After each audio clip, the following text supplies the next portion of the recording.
इन दोस्तों, welcome to back my channel. Anand का studio में आपका स्वागत है। आज हम sleep related word and meaning in English and Hindi में बताएंगे।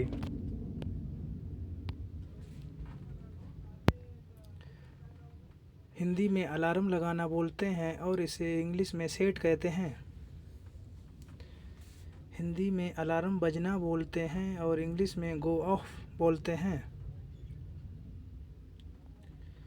हिंदी में इसे सोना कहते हैं और इंग्लिश में इसे स्लीप कहते हैं। हिंदी में इसे देर तक सोना कहते हैं और इंग्लिश में इसे स्लीप इन कहते हैं। हिंदी में इसे घोड़े बेचकर सोना कहते हैं और इंग्लिश में इसे स्लीप लाइक अ लॉग कहते हैं। हिंदी में इसे नींद आना कहते हैं और इंग्लिश में इसे फील स्लीपी कहते हैं। हिंदी में इसे नींद में चलना कहते हैं और इंग्लिश में इसे स्लीप वॉक कहते हैं। हिंदी में इसे खर्राटे लेना कहते हैं और इंग्लिश में इसे स्नोर कहते हैं। हिंदी में इसे ऊँघना कहते हैं और इंग्लिश में इसे डोजी कहते हैं। हिंदी में इसे झपकी कहते हैं और इंग्लिश में इसे नैप कहते हैं। हिंदी में इसे लेटना कहते हैं और इंग्लिश में इसे लाई या लाई डाउन कहते हैं।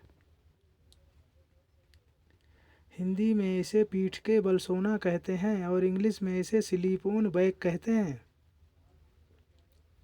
हिंदी में इसे पेट के बल सोना कहते हैं और इंग्लिश में इसे स्लीप ऑन स्टोमच कहते हैं। हिंदी में इसे करवट बदलना कहते हैं और इंग्लिश में इसे टॉस एंड टर्न कहते हैं।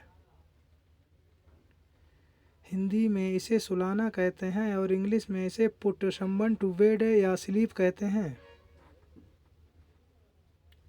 हिंदी में इसे लोरी सुनाना कहते हैं और इंग्लिश में इसे सिंग अ लुलाबी कहते हैं। हिंदी में इसे उबासी लेना कहते हैं और इंग्लिश में इसे यवन कहते हैं। हिंदी में इसे डरावना सपना कहते हैं और इंग्लिश में इसे नाइटमेयर कहते हैं। Thank you watching my video.